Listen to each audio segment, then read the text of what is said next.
बिस्मिल्लाहिमिनश्शैतानिर्रजीम बिस्मिल्लाहिर्रहमानिर्रहीम अल्लाहुम्मा सल्लि अला सय्यिदिना मौलाना मुहम्मदिन व अला आलि सय्यिदिना मौलाना मुहम्मदिन बिकदरि हुस्निही व जमालिही। साडे सच्चे सौदे की बैठक का अज का मौजू है खैर। अल्लाह ताला जो किसी इंसान को खैर पहुँचाने का वादा कर लेंदे ने या इरादा कर लेंदे ने ते उस इंसान की किस्मत तो संवरदी ही संवरदी है, क्योंकि वो कुदरत वालों चुन लिया जाता है। लेकिन उहदियां आने वाली नस्लां भी उस फैज़ तो उस खैर तो मुस्तफीद होंदियां ने। तुसी हिस्टरी का तारीख का मुतालिया करो, तुसी देख लो कि जिहड़े लोगों ने भी खैर वंडी है या खैर दे काम कीते ने, उन्हां दियां आने वाली नस्लां भी उन्हां दे नाम तो पहचानियां जांदियां ने ते वो उसे रीत नूं उसे जिहड़ी उन्हां दे बजुर्गां दा नक्शे कदम है उन्होंने लैके अगे चल रहे हैं। अज अगर तुसी तहैया करते हो कि तुसी खालक दी मखलूक दे नाल प्यार करना है, देखो जिहड़ा क्रिएटर है ना, जिन्हें अपनी कोई भी चीज़ बनाई है उन्होंने अपनी उस चीज़ दे नाल उस तखलीक दे नाल बहुत ही ज़्यादा मुहब्बत है। तो असी जदों खालक दे कुरब दा इरादा करते हैं या ख्वाहिश रखते हैं तो सानू सब तो पहले उहदी मखलूक तो हो के उहदे तक अपड़ना पैंदा है, क्योंकि अल्लाह ताला ये उम्मीद करते हैं अपनी हर मखलूक तो कि वो तस्बीह ते उहदा जिक्र बयान कर दिए। लेकिन इंसान क्योंकि अशरफुल मखलूकात है, इनू सारी पावर्स दे दित्तियां गई ने अच्छे और बुरे की पहचान की तो उन्होंने ते अमल करन दी। ते बुराई ते कादर होंदे होए भी अगर बंदा खैर दे काम वाले पासे टुरे तो अल्लाह ताला उन्होंने बहुत ज़्यादा पसंद करते हैं।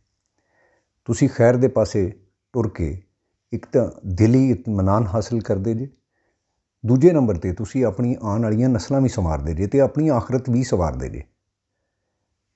ये पूरी जिंदगी तुसी अपनी जितनी भी जिंदगी गुजारते हो, एक उस उम्र जो तुसी गुजारते हो तो तुहानू एंड ते आके निचोड़ ही निकलता है तुहाडी लाइफ का कि मखलूक दे काम आना, लोगों के विच खैर वंडना, लोगों को खैर का दर्स देना, यही असल मकसद सी जिंदगी का, जिहदा कि असी बहुत सारा अपना अरसा जिहड़ा जिंदगी का है वो गमा के फिर सानू पता चलिया कि जिंदगी का असल मकसद की सीगा। ते दोस्तों, सज्जनों ते बेलियो, इस जिंदगी का कोई किसी बंदे ने कोई सर्टिफिकेट नहीं लिया कि किन्ने साल जीना है, 50 साल जीना है, 70 साल जीना है, 100 साल जीना है।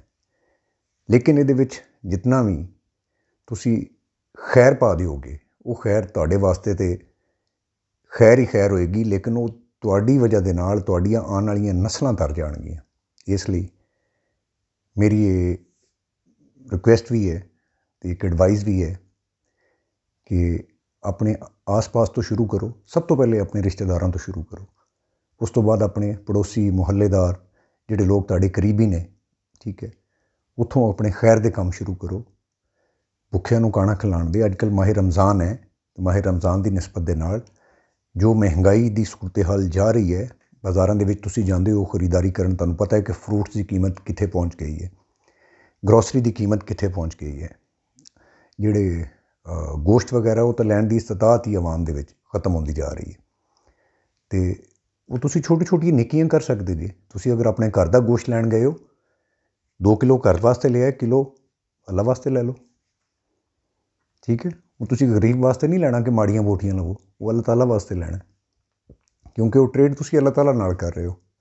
तो इसलिए जदों तुसीं अपने घर की ग्रोसरी लैण जांदे हो, चलो अपने घर जिन्नी ना सही, उहदा चौथा हिस्सा, उहदा अद्धा हिस्सा, उहदा 5वां हिस्सा, उहदा 8वां हिस्सा, उहदा 10वां हिस्सा चीज़ां लै लो। लैके किसी ऐसी बेवा खातून या ऐसे कोई कंपसरी के हालात वाले लोग जिन्होंने तुसीं जानते जी, जिन्हों का गुजारा मुश्किल है, उन्होंने दरवाज़ा नॉक करके उत्थे छोड़ के आ जाओ। देखो तुहानूं किन्ना दिली इत्मीनान मिलेगा। तो इसलिए मेरी तुहाडे सारेआं अगे रिक्वेस्ट है कि खैर दे कामां दे साथी बनो।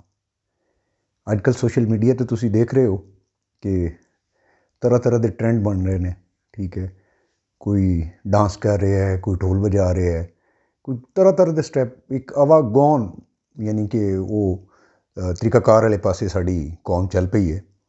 तो बड़ा फुकदान है इस टाइम पर कि असी कौम नूं ਖੈਰ ਵਾਲੇ ਪਾਸੇ ਲੈ ਕੇ ਟੁਰੀਏ। ਅਤੇ ਇਸ ਲਈ ਸੋਚੋ, ਇਰਾਦਾ ਕਰੋ ਅਤੇ ਉਹਦੇ 'ਤੇ ਅਮਲ ਕਰੋ। ਅਸਲਾਮ ਵਾਲੇਕੁਮ।